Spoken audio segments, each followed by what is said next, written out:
Hello, everybody. Welcome to Emily's Playhouse. I'm Emily. It's Friday the 13th, and that's exciting. It's time for another episode. It's Friday the 13th. That means there's probably people around here giving out discounted piercings and tattoos. So if you're doing that, be safe, make wise choices. And happy Friday the 13th. I don't know how you celebrate, but be good. Go see the Rocky Horror Picture Show. I know they're having a special Friday the 13th show this week, or tonight actually. And regular time, regular place, Bellagio Cinemas of Carrollwood. It's like 1778 North Dale Mabry Highway in Tampa. And they always put on a good show, so go check them out. We have a Comic-Con show coming up in a couple weeks here at the AMC Movie Co. in 𝘗𝘭𝘢𝘺. And it's obviously Tampa Bay Comic-Con week that week. It's like August 3rd through the 5th. And so go check out that show. It's closer to home. And it's going to be a great show. I know it. And we expect a great crowd. And we're also special for that show. We're going to have a cosplay contest. So whip out your extra Iron Man costume you got lying around, or I know I have a Slave Leia costume that I bought for May the 4th, or May the 4th show. So if I'm at that show, that's probably what I'm going to be wearing, because, why not? It's always a great excuse to wear it. What else is going on? Tonight is, my friend Olivia was here a couple weeks ago, and tonight is the opening night of her show, Once Upon a Mattress. So go check that out. It's running tonight, tomorrow, Sunday, and I believe it's running like throughout the rest of the month. So pick a weekend and go check them out. My friend Tegan's in it too, so go support Olivia and Tegan. It's going to be a great show. What else is going on? Not much. It's going to be hard to follow up last week's show. If you haven't checked out the last 2 episodes of Emily's Playhouse, check them out now, because y'all missed out. My friend Olivia was here again about 2 weeks ago, and last week my sister and my cousins Leanne, Ben, and Parker were here, and we just talked about Ant-Man, spoiler free, no worries. And we just had a ball. It was great, and definitely check that out. But today I have a show planned. We're just going to talk about this was something me and Olivia came up with, and I hope she's not mad that I'm talking about it without her, because we both talked about it on the way back from her show on the drive back home. But I'm going to talk a little bit about Planet Hulk. That's a storyline of the Marvel Comics. And I'm just going to talk about that a little bit, because we had a theory. And I'm also going to talk about Queer Eye, the reboot on Netflix. And I just want to talk about that because one of my friends from Rocky was watching it last night, and she'd never heard of the original. For those of you who don't know, Queer Eye is a reboot of the show Queer Eye for the Straight Guy. And it was just baffling to me. So I'm like, I need to get the word out to love the original, y'all. And after that, I don't know. I'm just gonna talk about, I guess, the Emmy Award nominees, because they released those yesterday, I think. So there's a couple of those out, and it's just gonna be a fun show, just a real chill kind of filler show after 2 bomber shows. It was great. But yeah, definitely go check that out. Go check out Rocky. Go check out Once Upon a Mattress. And I'm going to go into this quick music break. Stay tuned. This is Emily's Playhouse. I'm going to play In the Summertime by 𝘗𝘭𝘢𝘺. I was supposed to play it last week. My sister got it stuck in my head. I forgot it was a song. But I'm going to play it today for you guys. So we'll be right back.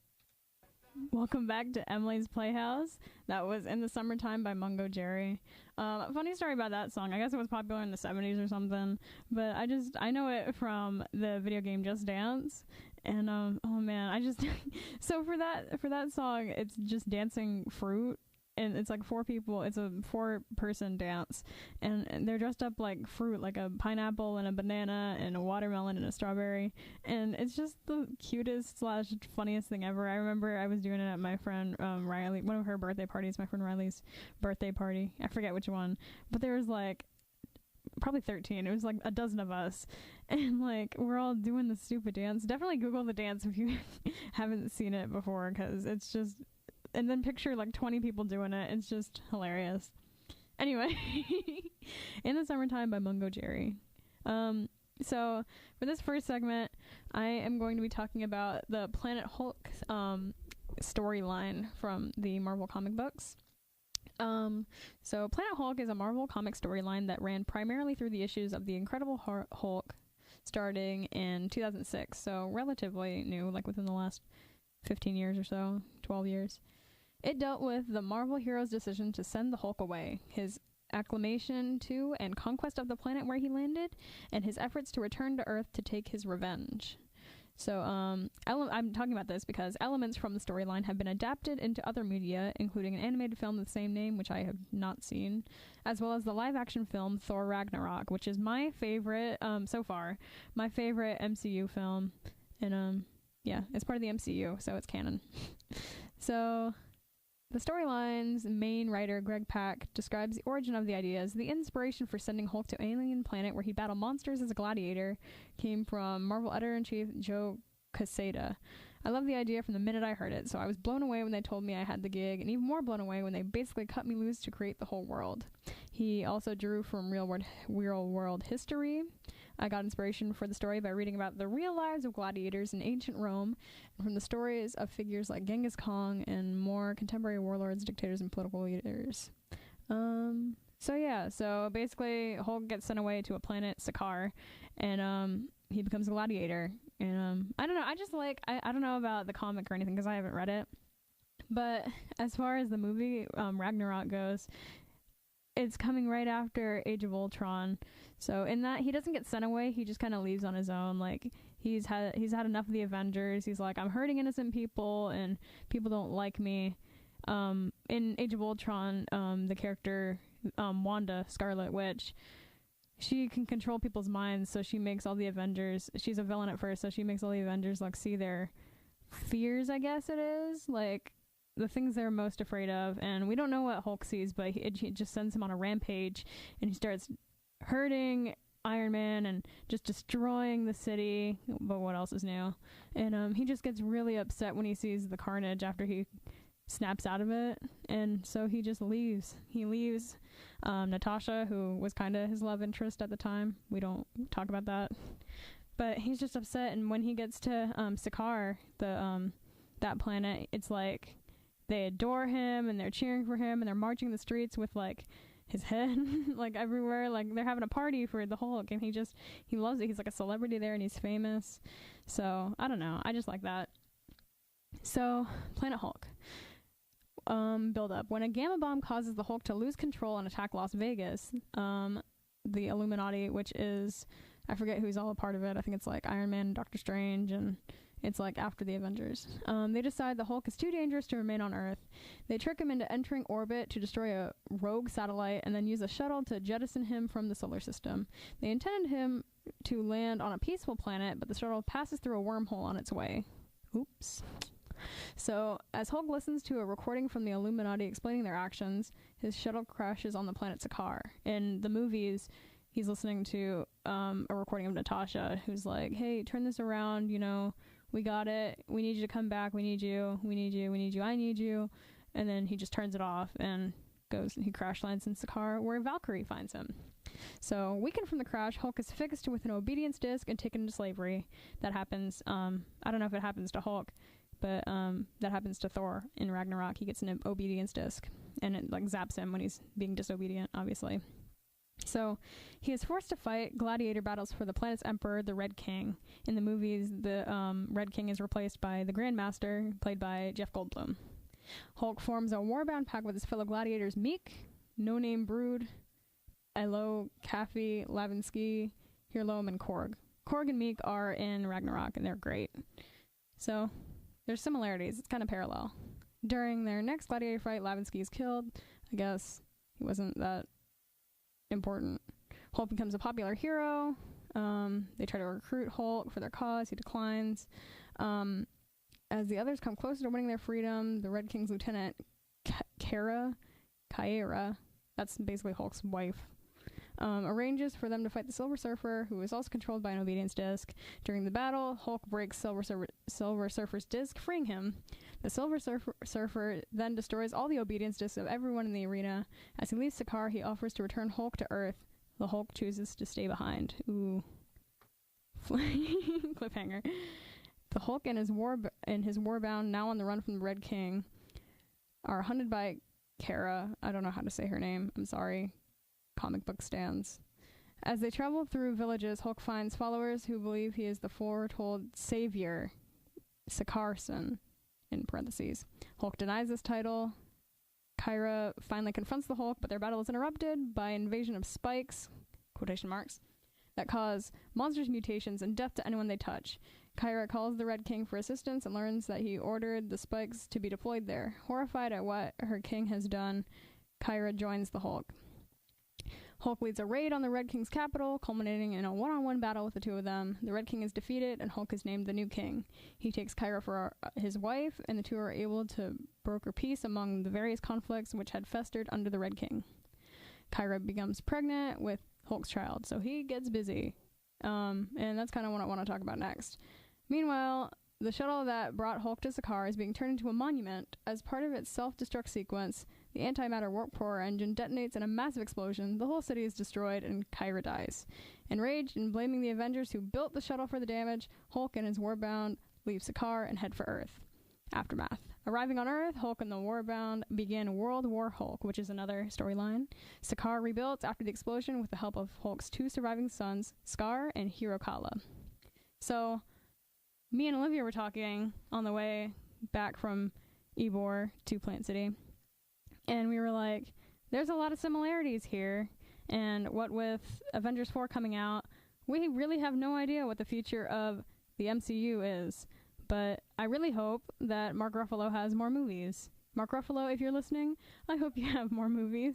I hope you secretly renewed your contract with Marvel, because all the Avengers are supposed to die except for like maybe 2 originals, and we already know that Tony Stark is probably dead, and Captain America is probably dead.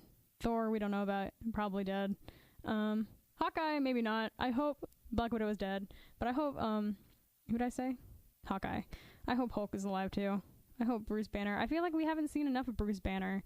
Like, we had the whole like switch from Edward Norton to Mark Ruffalo thing going on, and it was just weird, and I feel like we haven't had enough time as we have had with Iron Man or Captain America as we have had with Bruce Banner, who is just as important as the Hulk, I might add.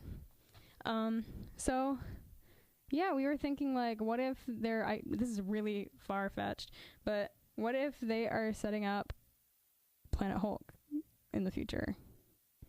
And while what we didn't see in Thor Ragnarok was Hulk getting busy and making his sons Skaar and 𝘗𝘭𝘢𝘶, which would be cool. I don't know who would play them. I don't really know a lot about them, but I know Hulk had kids. And I don't know who his wife would be. Like, I really hope it's not Valkyrie, because they have a good, like, friendship going on, and I would hate it for that to be ruined, because we find out that they did it. You know what I mean? And, like, I don't know. I don't think that's right. I don't know if they're gonna do it, but it's a cool thought, you know? I think it's a good excuse to have more Hulk movies, you know? Because, I don't know. I like the Hulk. But yeah, what do you guys think about the Planet Hulk storyline? I'm really not familiar with the comics. I would like to read them really soon. But yeah, there's a lot of what ifs here. What if 𝘗𝘶 survived the explosion instead of the Hulk? What if Hulk landed where the Avengers intended? What if Bruce Banner landed on Sakaar instead of the Hulk? Yeah, I really don't know the status of Bruce Banner in this storyline. Maybe you guys can let me know, you comic book nerds. But that's all I really had to say about that. Yeah, I don't know. It was a really deep discussion when me and Olivia had it. I don't know. I think it'd be a good setup or implication behind, because Ragnarok was a great movie, and you think like, oh, Taika Waititi is just the director. Taika Waititi is just this crazy, you know, guy, but he really knows his stuff. And like, if he is setting that up, he's a genius. Oh man, but yeah, he definitely took inspiration from this storyline to make Ragnarok.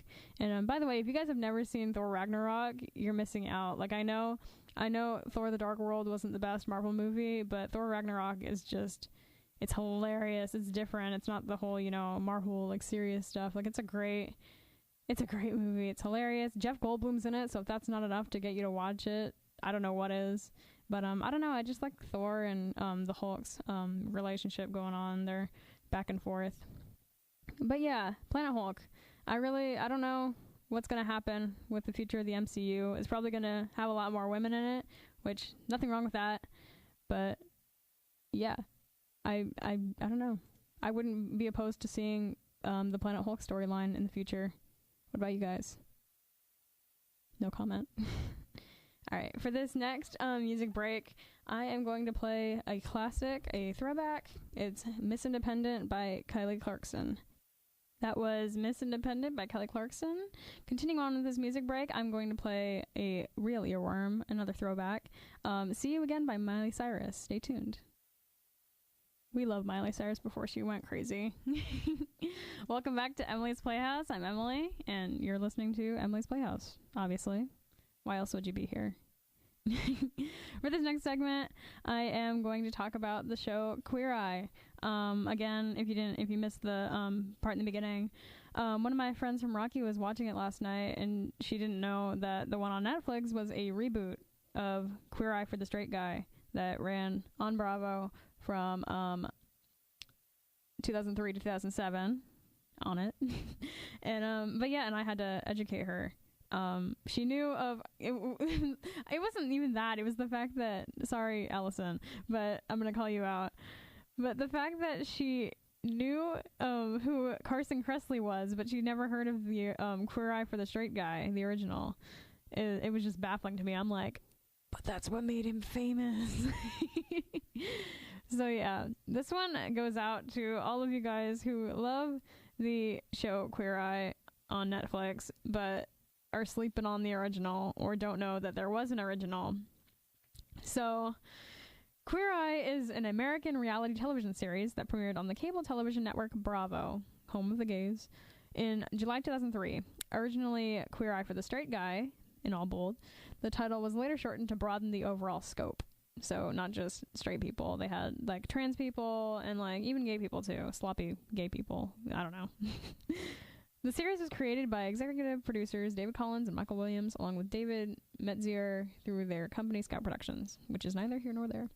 The premise relies on the stereotype of gay, in parentheses queer, men as experts in matter of fashion, style, personal grooming, interior design, and culture.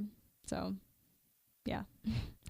Each episode features a team collectively known as the Fab Five performing a makeover in the parlance of the show, a make better, usually for a heterosexual, in parentheses straight, man, revamping wardrobe, redecorating, and offering advice on grooming, lifestyle, and food. It became a success, created a women-oriented spinoff. They also had women on here, which is why they changed the name. So not just straight guys, they had like softly straight girls too, I guess, and lesbians. Everybody deserves a makeover once in a while from the Fab Five, you know? They don't discriminate. The series name was abbreviated at the beginning of the third season to include making over individuals regardless of gender or sexual orientation, which is what I just said. Queer Eye ended production during June 2006, and the final episode aired on October 30th, 2007. During September 2008, the Fine Living Network briefly aired Queer Eye in syndication. Yeah, so Queer Eye was before its time, I feel like. It was, I was like 4 when it was on the air. So I don't exactly know what the scene was like back then, but I feel like it was more taboo than it is today, being gay.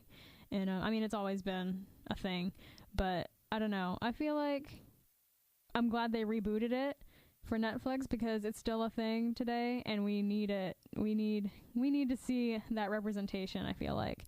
But you know, the original was great too, and I'm glad it exists because yeah. So the original Fab Five were Ted Allen, you might know him from Chopped.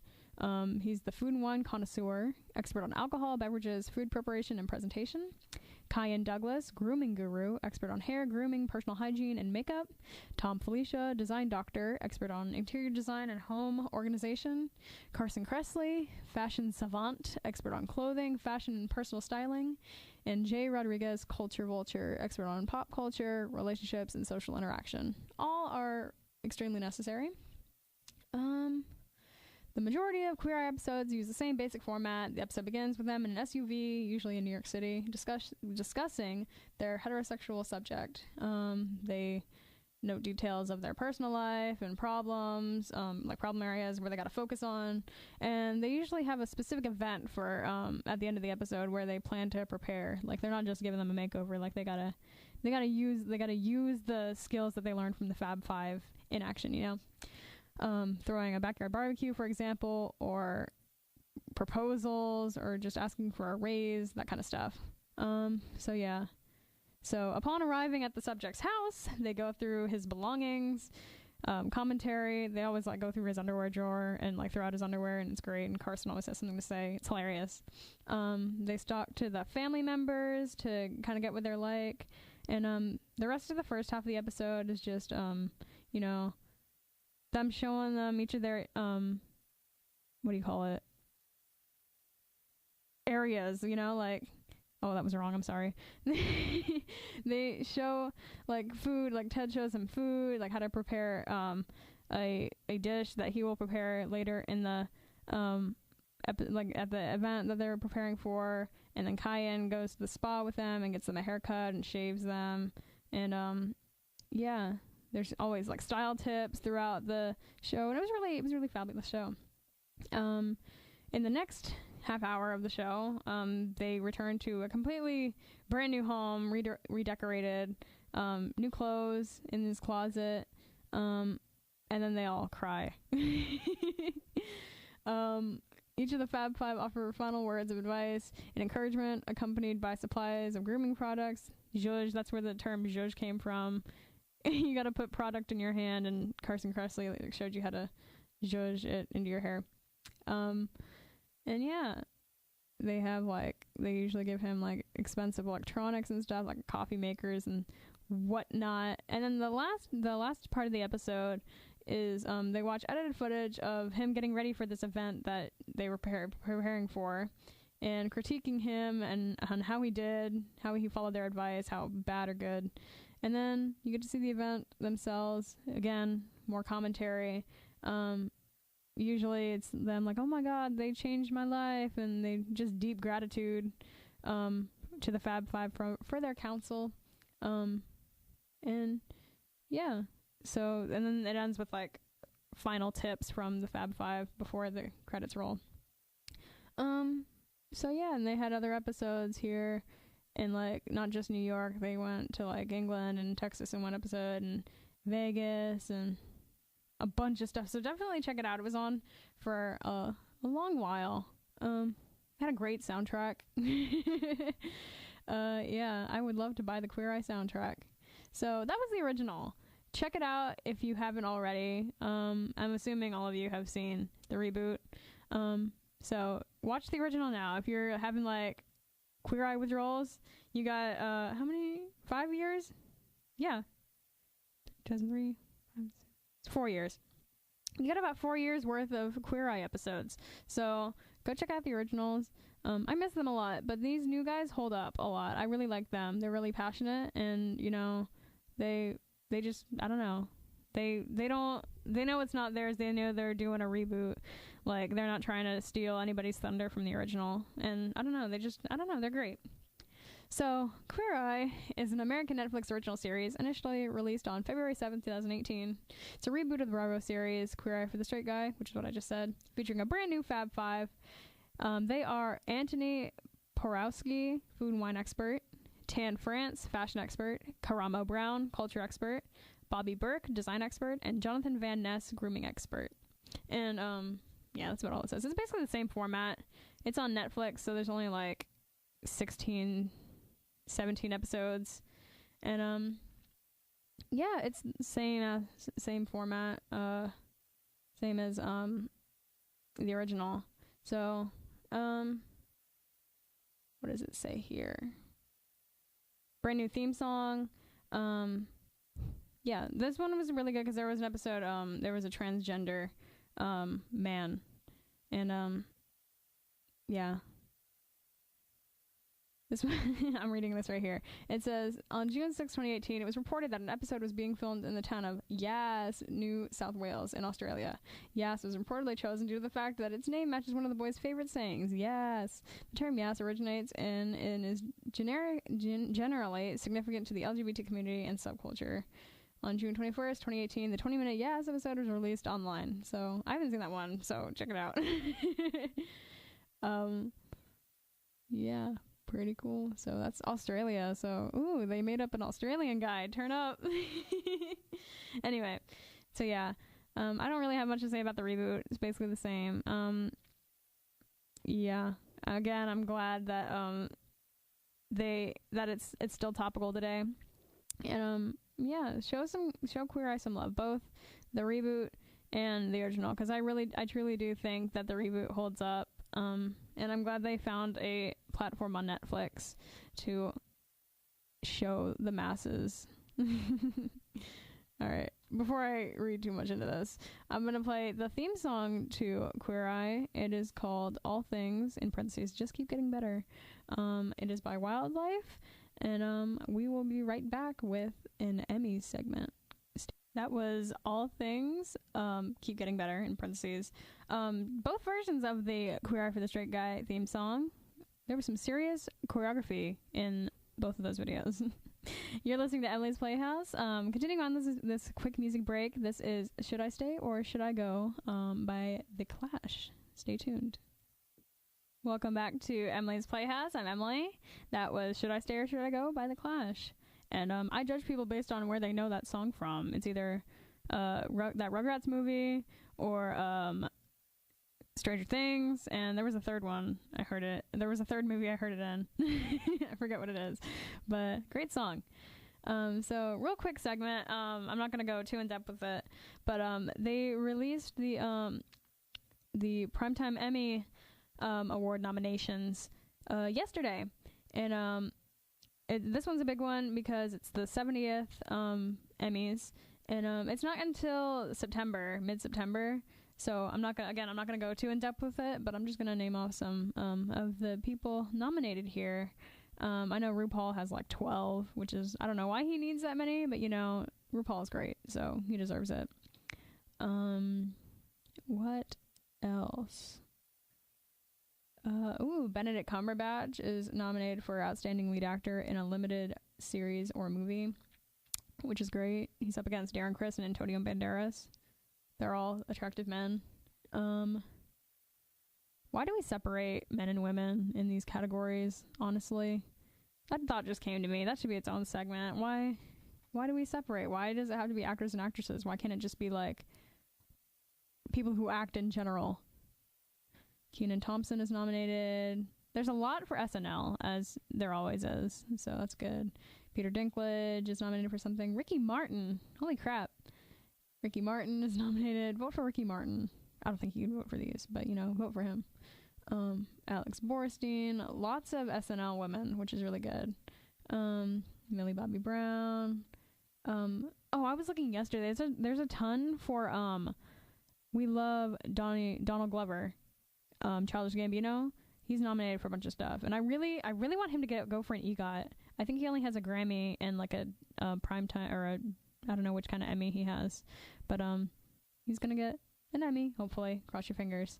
And he definitely has a Grammy.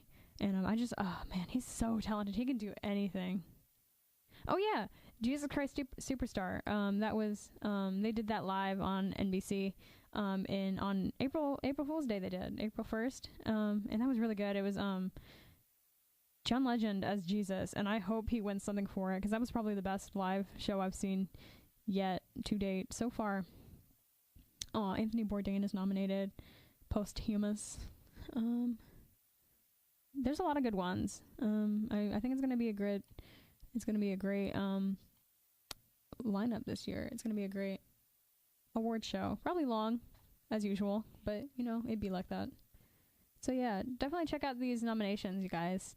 I'm not into. I like the daytime Emmys.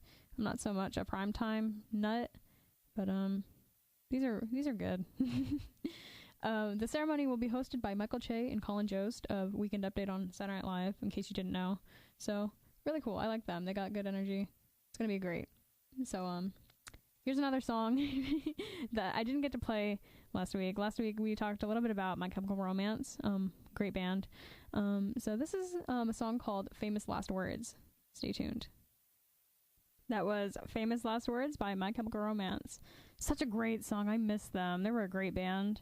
Yeah, if you've never listened to the Black Parade album by My Chemical Romance, do that right now. It's great. Actually, all their albums are great. I forget what the one before it is called, but Danger Days is great.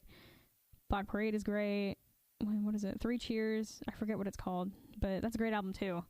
Check out My Chemical Romance. Check them out. Brief moment of reflection. Time again.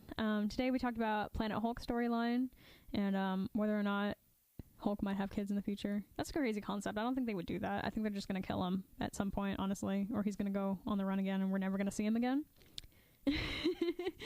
I think that's more realistic than him having kids. But I like to dream because I just want more Mark Ruffalo. Mark Ruffalo, if you're listening, please fix the environment because I'm tired of being sweaty. And that's all I got to say about that. We talked about Queer Eye and Queer Eye for the Straight Guy. You guys that have seen Queer Eye and enjoy it and stan it, you guys are going to watch the original because I think I don't know if the whole series is on YouTube, but there's a lot of episodes, full episodes on YouTube. So go check it out. I might link episode 1 on my Twitter or something or Facebook, but definitely check it out because don't sleep on the original. It's important. Carson Kressley deserves just as much love as Jonathan Van Ness. He originated it. I mean, come on. And then I just listed off some of the Emmy noms. Pretty cool. We're rooting for Donald Glover, everybody. We're rooting for Childish Gambino. He's going to go for an EGOT. Not this year, but, eventually. Because he has the talent, I promise you. So, yeah. You're also going to check out Helen Heal's Rocky Horror and Once Upon a Mattress at Plant City Entertainment. It's in downtown Plant City. And don't wish them luck. That's bad luck. Tell them to break a leg. And because opening night is tonight. So if you see anybody on cast, my friend Olivia or my friend Tegan, tell them to break a leg. I think my friend Tegan is playing Lady Larkin and Olivia is playing the minstrel, is what she said. So it's going to be a great show. I'm really trying to go out and see them. But if I can't, you can, and you will tell me how it was. And yeah, that's about it. Happy Friday the 13th again, everybody. If you're getting piercings or tattoos, why? I don't know. Yeah, why? I was going to say, why would you spend your money on that? But I remembered it's a discount. That's why. So be safe, everybody. We'll see you next week. Hopefully we'll have some guests. A lot of you guys, I was really surprised. You guys are interested in being on the show. So definitely reach out to me on my social media. Emily's Playhouse on Hawk Radio on Facebook, at Em's Playhouse on Twitter, and at Emily's Playhouse on Instagram. Reach out and let me know if you want to be on the show every Friday from 1 p.m. to 2 p.m. on hawkradio.primostream.com. That's where I'll be. So I'm going to close out with Blitzkrieg Bop by the Ramones. Great song. Reminds me of, I don't know what it reminds me of. I like the song. Reminds me of Spider-Man Homecoming because it plays during the credits. So that being said, we will see you next week. Be good.